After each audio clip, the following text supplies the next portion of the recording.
আকবর আর ইয়াসির? না, আমি লোকাল যতগুলো প্লেয়ারই পেয়েছি আলহামদুলিল্লাহ আমরা খুশি। এবং আপনি যদি রিসেন্ট পারফরমেন্স সবার দেখেন বা স্পেশালি ডোমেস্টিকে যদি এই খেলোয়াড়দের পারফরমেন্স দেখেন, সবাই অনেক পারফর্মার এবং আমি আশা করব যে এই পারফরমেন্সটা তারা বিবিএলও করবে। সিদ্ধান্তটা কিভাবে দেখেন? কারণ তাদের একটা করে নেমে যেত, মানে মুশফিক ও মাহমুদুল্লাহ 35 টাকা থেকে 22 টাকায় চলে আসতো, কিন্তু বিসিবি বা গভর্নিং কমিটি চিন্তা করছে না, তাদেরকে রেসপেক্ট দেওয়ার জন্য খেলাধুলা থাকে। এটা আপনি কিভাবে দেখেন? না, এটা আমার মনে হয় খুবই ভালো ডিসিশন এবং ওই রেসপেক্টটা অবশ্যই দেওয়া উচিত। এবং বিসিবি এবং আমি রংপুর টিমের নামটা মেনশন করতে চাই কারণ এই মেসেজটা প্রথমে রংপুর টিম থেকে এসেছিল। সো অবশ্যই থ্যাঙ্কস পাওয়ার যোগ্য রংপুর টিম, বাট আমার মনে হয় খুবই ভালো ডিসিশন। সাকলাইনের পিছনে ছুটবেন? প্ল্যান তো কিছু থাকে এবং আপনি দেখবেন অ্যাকর্ডিং টু সিচুয়েশন অকশনে কিন্তু কিছু বিষয় চলে আসে যে আমরা কত টাকা পর্যন্ত কার জন্য বিড করতে পারি। তো নিশ্চিতভাবে সাকলাইন অনেকের লিস্টেই হয়তো ছিলেন, সেই কারণে ওর বেস প্রাইস থেকে বেশ ভালো টাকায় কিন্তু তাকে আমাদের নিতে হয়েছে। সো প্ল্যান তো ছিলই, আরও বেশ কিছু প্লেয়ারও প্ল্যানে ছিল, কিন্তু একটা সময়ে যেহেতু আমাদের ওই যে বাজেটের একটা ব্যাপার থেকে কাকে কত টাকায় যেতে পারবো সেটার সঙ্গে ম্যাচ করে হয়তো আমরা সাকলাইনকে পেয়েছি। আমরা খুশি। একটা জিনিস সেটা হচ্ছে যে হোম টিম পেয়েছেন, এটা আসলে প্রেশার নাকি এক্সট্রা স্পিরিট যোগ করবে আপনার জন্য? প্রেশার না, এটা তো অনেক আনন্দের এবং খুবই এক্সাইটেড আমি যে রাজশাহী টিমের হয়ে খেলতে পারছি। ওদিকে যান, আমি তো দিলাম, ওদিকে যান। টিমটা আপনার চোখে কেমন হলো? আপনি তো চালাবেন দলটাকে, ক্যাপ্টেন থাকবে, তারপরে আপনার চোখে কেমন লাগলো এবং আপনার স্ট্রেংথ কোনটা মনে হয় যে আপনি এই জায়গাতে গিয়ে না? আমার কাছে মনে হয় আমরা যেভাবে প্ল্যান করতে চেয়েছিলাম একটা ইয়াং এবং স্পিরিটেড টিম, আমরা যখন আলোচনা করেছি, ক্যাপ্টেন এখনও অফিসিয়ালি ডিক্লেয়ার হয়নি, বাট শান্তর এক্সপিরিয়েন্স, বাংলাদেশ টিমের ক্যাপ্টেন, সব কিছু মিলে শান্ত আমরা মিলেই প্ল্যান করেছি, আপনারা দেখেছেন।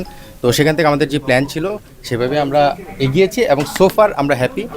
আমার মনে হয় যে আমরা প্রতিটা জায়গায় কভার করতে পেরেছি এবং আপনি দেখবেন আমাদের টিমের মধ্যে ইয়াং বেশ কিছু পারফর্মার রয়েছে, সঙ্গে কিছু সিনিয়রের মিশ্রণ রয়েছে। সো যেটা একটা টিম করতে গেলে খুবই প্রয়োজন এবং পজিশন ওয়াইজ যে প্লেয়ার পিক করার যে বিষয়টা সেটাতে আমাদের নজর ছিল, আলহামদুলিল্লাহ আমরা সেভাবে করতে পেরেছি। আগে থেকে টার্গেট কোনো চমক আসছে? আপনারা অনেকগুলো ফরেনার সাইন করিয়েছেন ড্রাফটের আগে।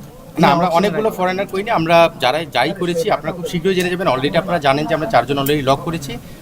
এইটুকু আপনাদের বলতে পারি, আমরা যেটাই করব টিমের বেস্ট কম্বিনেশনের জন্য, আমরা নামে না যে আমরা টিম কম্বিনেশনের জন্য যেটা বেস্ট হয় সেটাতে নজর দেওয়ার চেষ্টা করছি। এখানে বাবু ভাই আছেন, নাবিল আছেন, আমরা সবাই মিলে যখন আলোচনা করছি আমরা টিমের পারফরমেন্সে মোর ফোকাস এবং নামের পাশাপাশি সেটা যদি মিলানো যায় আলহামদুলিল্লাহ, তা না হলে আমরা অবশ্যই চমক কিছু থাকবে যেটা টিমের জন্য প্রয়োজন। আমি নাইম শেখ দল পেয়েছেন, আপনারই টিমে প্লেয়ার ছিলেন লাস্ট ঢাকা প্রিমিয়ার লিগে। নাইমের দামটা কি আপনি এক্সপেক্ট করেছেন যে এরকম উঠবে, আর রিটার্ন 75 এরকম হয়েছে? এখানে বিষয়টা হলো এক একজনের এক একটা টিমের স্ট্র্যাটেজি এক এক রকম থাকে। এখন বলতে লজ্জা নেই বা কোনো দ্বিধা নেই যে আমাদের টিমে আপনি জানেন টপ অর্ডার 3 জন ব্যাটসম্যান রয়েছে, শান্ত, তানজিদ, তামিম, ফারহান। সো সেটা স্বাভাবিকভাবে নাইম শেখের দিকে হয়তো আমাদের নজর ছিল না, বাট অন্য ফরমেশনে যারা গিয়েছে তাদের হয়তো নাইম শেখের দিকে নজর ছিল বা লিটনের দিকে নজর ছিল। সো টিম ফরমেশনে যার আসলে জায়গা থেকে তারা প্ল্যান করেছে এবং সেভাবেই তারা বিট করেছে। সো আমার মনে হয় যে টোটালি ইন্ডিভিজুয়াল টিমের উপর ডিপেন্ড করে তারা কীভাবে তাদের প্লেয়ার কম্বিনেশনটা সাজাবে। ফরেনারে চাপি, বিপিএল, বিসিবি সব মিলিয়ে মানে নিউ এক্সপিরিয়েন্স, আপনার মতো করে যদি একটু বলেন যে আপনি কতটা এনজয় করছেন? আমি দারুণভাবে এনজয় করছি, কারণ হচ্ছে যে রাজশাহী এবং নাবিল গ্রুপ আমরা আসলে বাংলাদেশের ক্রিকেটের উন্নয়নের জন্য কাজ করছি। বিশেষ করে হচ্ছে রাজশাহীর লোকাল ক্রিকেট থেকে শুরু করে সমস্ত জায়গায় আমরা একটা ভালো এফোর্ট দিচ্ছি যেন বাংলাদেশের ক্রিকেট সবচেয়ে ভালো একটি জায়গায় পৌঁছতে পারে, সেটি নিয়ে আমরা কাজ করছি। সো সেই জায়গা থেকে অবশ্যই আমরা খুব এনজয় করছি। প্রেসিডেন্ট ওমেন্স বিপিএল এর ঘোষণা দিয়েছে, শিগগিরই হয়তো হবে সেটা। তাহলে বলছে যে যারা মানে এখন ফ্র্যাঞ্চাইজি আছে তারা চাইলে করতে পারে, আপনাদের পরিকল্পনা আছে?